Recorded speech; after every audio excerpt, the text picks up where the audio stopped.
El maestro Rodrigo Israel tiene su maestría en gestión integral del agua en el Colegio de la Frontera Norte. Tuvo una estancia en el 2016 en el INTA, en el área de hidrología. Es ingeniero civil por la Universidad de Colima, con mención honorífica y premio al mejor promedio de la generación. Felicidades, Rodrigo. Tiene experiencia laboral como codirector de BS Studio México y dentro de SILA tuvo una estancia en el 2019 en Ciudad Juárez.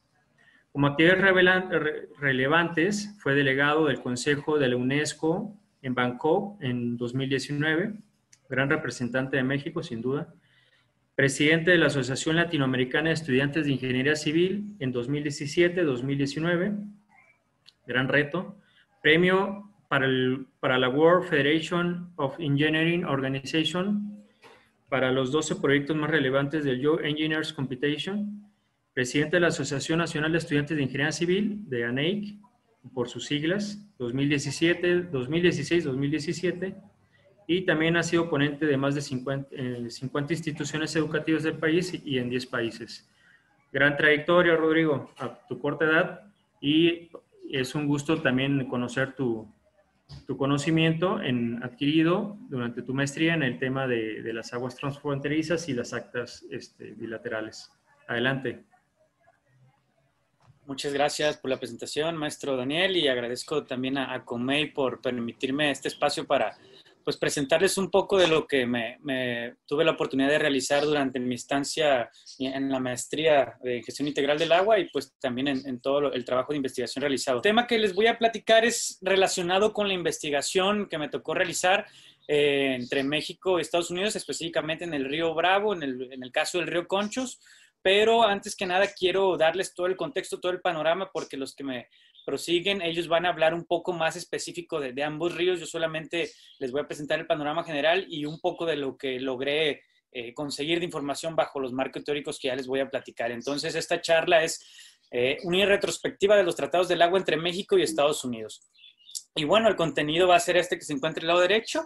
Entonces vamos a iniciar con los tratados en el mundo. ¿Cómo está el tema? Pues ya nuestro colega, el doctor Reategui, ya nos mostró cómo está la cuestión en el Perú. Entonces, nada más para que tengan una idea clara de esto, los tratados en el mundo, se habla de que el primero de ellos fue cuando las ciudades-estado de Lagash y Uma, en Sumeria, establecieron un acuerdo para poner fin a una controversia sobre el agua, ¿no? En el río Tigris. Y este se considera el primer tratado de la historia. ¿Para qué sirven los tratados? Pues la necesidad de compartir genera cooperación entre los países, entre las ciudades, ¿no? Y esta cooperación, pues, por lo regular se consolida en tratados. Todas las controversias relacionadas con el agua pueden manejarse diplomáticamente. Ya hay muchos estudios, muchos ejemplos que nos han mostrado esto. Y los tratados son acuerdos valorados porque aumentan la estabilidad y la predictibilidad de las relaciones internacionales en los recursos hídricos, ¿no? Además, también tenemos que ver cómo los tratados del agua en el mundo se han comportado de, primero que nada, hacerse para aprovechar los ríos y hacerlos navegables, a posteriormente a la utilización en el desarrollo y la protección y la conservación de los recursos hídricos, ¿no? Así ha ido evolucionando la parte de los tratados, un poquito de los ODS. Yo quisiera nada más platicar, tanto en el 6 como en el 16 entra perfectamente la cuestión de la hidropolítica. ¿Por qué? Porque el 6.5 pues dice que de aquí al 2030 se debe implementar la GIR a todos los niveles, incluso mediante la cooperación transfronteriza, ¿no? Y el 16.7 que nos habla de instituciones sólidas de paz y justicia, pues en la parte de la participación se tiene que garantizar la adopción en todos los niveles, las decisiones inclusivas, participativas y representativas que respondan a las necesidades. Hablando un poquito del marco conceptual que les quiero platicar de hidropolítica, es que la hidropolítica, en pocas palabras, según Elhans, tiene que ver con el conflicto y la cooperación entre los recursos hídricos compartidos entre países, ¿no? Para esto, pues existen diferentes investigadores teóricos que han manejado este tema, como Meissner, que introduce conceptos como interacción, o Turton, de asignación, Maury y Moore, que es en el cual les quiero hablar un poco más. ¿Por qué? Porque Moore utiliza este concepto de hidropolítica en un ámbito subnacional. Algo muy interesante e importante para el caso de México junto con Estados Unidos, porque si bien se tiene un tratado, pues en términos generales, claro, diría yo, que ya tiene un bagaje más de 70 años, si bien ahorita las cuestiones o las situaciones que se han vivido, pues tienen que ver también con asuntos subnacionales, ¿no? Relacionados con el comportamiento de cuenca alta con cuenca baja, con cuenca media, cómo se están repartiendo el agua, etcétera, etcétera. Entonces, en este ámbito, en este rubro de la hidropolítica subnacional, Moore nos establece que existen 3 factores que están involucrados, además de la posición geográfica, además de lo que ya conocemos cotidianamente, que tiene que ver con la hidropolítica de conflicto y cooperación. En esto tienen que ver 3 factores. La descentralización, que está relacionada con el federalismo. Él aborda casos específicamente en Estados Unidos, pero aterrizado al caso mexicano, pues aquí también tenemos este federalismo, ¿no? Y el centralismo que existe. Entonces, ¿cómo se relaciona esta descentralización con la hidropolítica?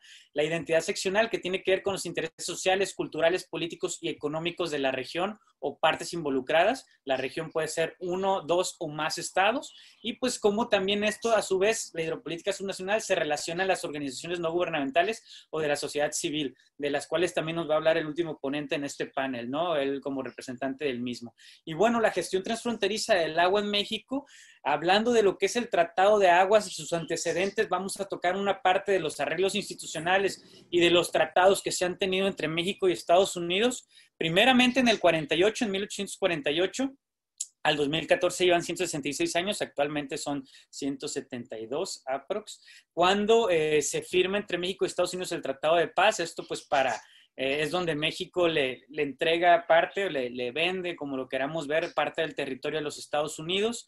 Es como dato relevante. Después, 41 años después, en el 1889, se crea la CIL, que era la Comisión Internacional de Límites, ¿sí? Otro factor importante es que en 1906, y hablando ya específicamente del reparto de las aguas, de la distribución de las mismas, en 1906 se establece la convención, que ya por este mismo año, para distribuir las aguas del Río Grande hasta Ciudad Juárez, ¿sí? Hasta antes de Ciudad Juárez. Ahí se iba a repartir todo ese tramo del Río Bravo con esta convención. Ahí se establece cuánto le va a tocar a México, aproximadamente 74 millones de metros cúbicos. Y pues ahí se establece también que México no puede después alegar sobre de esas aguas, ¿no? Ya quedaron repartidas automáticamente hasta ese punto. Después, en el 44, se firma el Tratado sobre la Distribución de las Aguas Internacionales. Esta negociación duró y según autores como Enrique Escoiro, que tiene algunos... él cuenta ahí la historia de lo que ha sido el tratado, de cómo funcionó, entre otras cosas. Ahí él comenta que esta negociación duró mucho porque al principio también, debido a la variabilidad climática de las cuencas involucradas, principalmente la del río Bravo y la del río Colorado, que son las que reparten agua, a la que se suma el río Tijuana, que ha tenido problemas principalmente de saneamiento en el río pues ellos mencionan que uno de los factores es que México en un inicio quería que México en el río Bravo pudiera hacer las entregas cada 10 años, no cada 5 como está actualmente, ¿no? En ciclos de 10 años. Entonces, eso fue lo que retrasó, entre otros factores como el de que California todavía no estaba reglamentado como tal el río Colorado, apenas estaba reglamentando.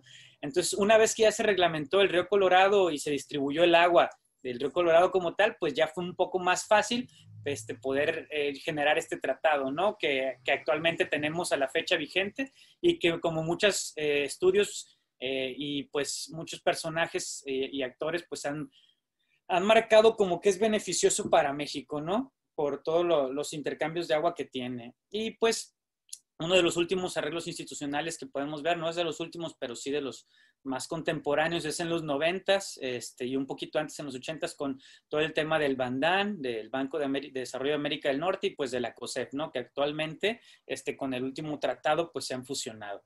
Entonces, pues esto es un poco de los tratados que involucran entre México y Estados Unidos relacionados meramente con el agua.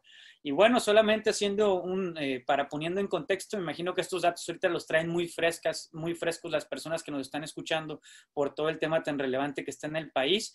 Pero, pues en pocas palabras, México recibe alrededor de 4 veces más de agua de la que entrega, ¿no? Este intercambio de aguas, este sistema complejo del tratado, a diferencia de otros tratados como los que se nos han presentado ya, este tratado involucra la distribución de 3 ríos. No es como que río por río separado el tratado, sino que este tratado es un sistema complejo porque involucra la repartición de 3 ríos. Entonces, tenemos que verlo esto como sus intercambios de agua entre los diferentes sistemas de cada río, además de que es un sistema complejo grande, pues cada río por como tal es otro sistema complejo que es, pues, se tiene que gestionar de la mejor manera, ¿no?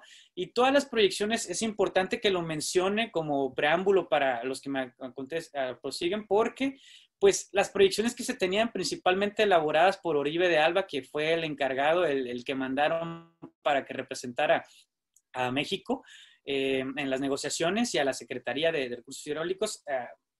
Entonces, a esta persona que mandaron ahí, él hizo unas proyecciones y se establecía, por eso se ponía que a México le iba a ser, pues iba a poder cumplir con el tratado, ¿no? Estas proyecciones pues han quedado cortas debido al crecimiento poblacional y económico que ha habido en todas las ciudades de la frontera, pues todo esto que se proyectó en un inicio pues fue superado, ¿no? Además de que tenemos que considerar que el Producto Interno Bruto de Texas y California pues son los mayores Productos Internos Brutos que se tienen en Estados Unidos y pues son estos dos estados de los Estados Unidos, valga la redundancia, que son los que tienen el mayor Producto Interno Bruto y son colindantes con nosotros. Entonces, todo esto pues tiene que ver con el crecimiento de la población, con pues el crecimiento económico que ha tenido la zona de la frontera norte. Y bueno, un poco nada más mencionado el caso del Río Colorado, pues México entrega cada año, perdón, Estados Unidos le entrega cada año a México 1.850 millones de metros cúbicos aproximadamente.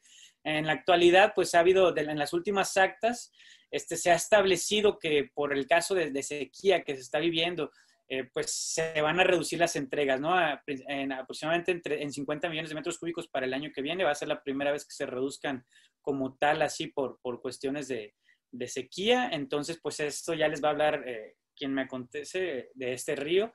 Y pues del caso del Río Bravo, el caso del Río Bravo no se entrega anualmente no está establecido que se entregue anualmente como en el Río Colorado, pero sí es importante mencionar que si se entregara en promedio, pues fueran aproximadamente 431 millones de metros cúbicos por año, ¿no? Este es un esquema de la cuenca, haciendo énfasis un poco más en el caso de Chihuahua, que es el caso que me tocó ahí abordar un poco más de fondo, en el caso específico del Río Conchos. Y bueno, platicándoles también de cómo está la cuestión de la línea del tiempo que se tiene, pues nada, que sepan, en el 44 es el Tratado de Aguas. Algo importante es el Acta 234. Esta Acta 234 es la que establece cómo México va a pagar cuando tenga un déficit, ¿no? Cuando por cuestiones de sequía no pudo pagar en un ciclo, ¿cómo puede pagar en ese segundo ciclo que acontece? Entonces, esta acta es a la que se está haciendo mucho mención ahorita y se ha hecho mención a lo largo de este año, ya que el gobierno mexicano pues se basa en ella para tomar varias de las decisiones que está teniendo, ¿no? Y aproximadamente el 92 a la fecha, que es donde ha habido más dificultades para cumplir con el tratado debido a diversos factores como sequía, como pues una gestión llamémosle discontinua, ¿no? Pues han ocasionado muchas cosas, ¿no? Y pues la relevancia del río Conchos tiene que ver con que el río Conchos pues es el mayor afluente de las entregas, ¿sí? Que aproximadamente pues tiene un 48-49% del agua que se entrega de los 6 tributarios como establece el tratado. Aquí está nosotros, que es el San Diego, el San Rodrigo, el Escondido, el Salado y el Arroyo de las Vacas, ¿no? Entonces, actualmente al 2019, en este último ciclo había entregado alrededor del 41% del agua que se ha dado en este ciclo. Y bueno, un poco de los resultados que yo encontré es que existe una fuerte competencia interna por el agua, pero que existen en estos casos internos, refiriéndome a internos dentro de la jurisdicción del estado de Chihuahua, hay casos de cooperación. Por ejemplo, el distrito de Riego 005 le da parte de su concesión a la Junta Municipal de Camargo para pues uso doméstico, ¿no? Igual la sequía pues es un tema que tiene, al ser una cuenca tan grande, pues cuando hay sequía, pues lo que se propone como punto de cooperación es que la disminución debe ser pareja para todos, ¿no? Y sí, pues la cuenca alta debe tener condiciones especiales porque no cuenta con otras fuentes, ¿no? A diferencia de otras zonas, pues que en dado caso que no llegue agua de un río, pues se pudiera en su momento tomar de otro. Digo, también es algo complicado, pero Eso es lo que se ha encontrado. Existen tomas ilegales, de esto pues ya hay información que se está soltando. La autoridad del agua, que es Conagua, ha mencionado que no es tan significativa como los agricultores mencionan, pero sí se tiene que tener un poco más de claridad en esto para que sea más justa la repartición del agua, ¿no? Y para que todos estos problemas pues, se vayan solucionando. Los problemas de diálogo que existen han sido muy complejos y el sobreconcesionamiento que se tiene en la cuenca pues, del río Bravo es de considerar, ¿no? Todo esto que los años húmedos propiciaron que se dieran cada vez más concesiones, pues ha ocasionado que en los años no húmedos, secos, pues tengamos problemas que se exacerban, ¿no? Y pues la competencia externa por el agua, tanto porque esta agua se exporta a Estados Unidos, como porque de esta misma agua se alimentan ciudades fronterizas, bajando el río Conchos, e incluso distritos de riego en la zona de la Cuenca Baja. La priorización del agua, también tenemos que pasar ya de ver el agua como sobrante a pues un agua de compromiso, ¿no? Y pues se propone que los planes de contingencia que se tengan sean claros y que pues las personas que son los usuarios del agua y la autoridad pues puedan llegar a acuerdos para saber qué vamos a hacer cuando estén estas situaciones de sequía, ¿no? Es muy importante tener claros estos panoramas para que no esté pasando cuestiones que no están planeadas y que pues se improvisa, ¿no? Y ya por último, como conclusiones, pues solamente mencionar que pues de las cosas que ya les he compartido, que pues se observan medidas técnicas muy buenas, pero que no han sido consensadas y esto provoca tanto conflicto. Existe participación, digamos, los usuarios manifiestan que es un poco más simbólica porque no se sienten escuchados con lo que ellos proponen. Esto es de acuerdo a la investigación que se realizó. El factor que exponencia todos los problemas es el cambio climático. Se observa una coordinación y continuidad escasa, para lo cual se recomienda que, pues, en un enfoque de gobernanza policéntrica, ¿no? Donde se puedan poner de acuerdo todos los actores relacionados, incluso de gobierno y de sociedad civil, todas las secretarías que se involucran, ¿no? Como la SABER, la CONAGUA, entre otras. El sobreconcesionamiento pues es algo de considerar, las negociaciones que se cortan por cambio de personal, el vínculo de la cuenca alta con la cuenca baja es muy importante hacer referencia a ya que si no se trabaja, pues no vamos a poder llegar a acuerdos y como les comento, es un tema de hidropolítica subnacional y la baja confianza de las instituciones que pues, nos arrojó el análisis institucional que hicimos y pues que existe una brecha de comunicación. Por mi parte sería todo y muchísimas gracias.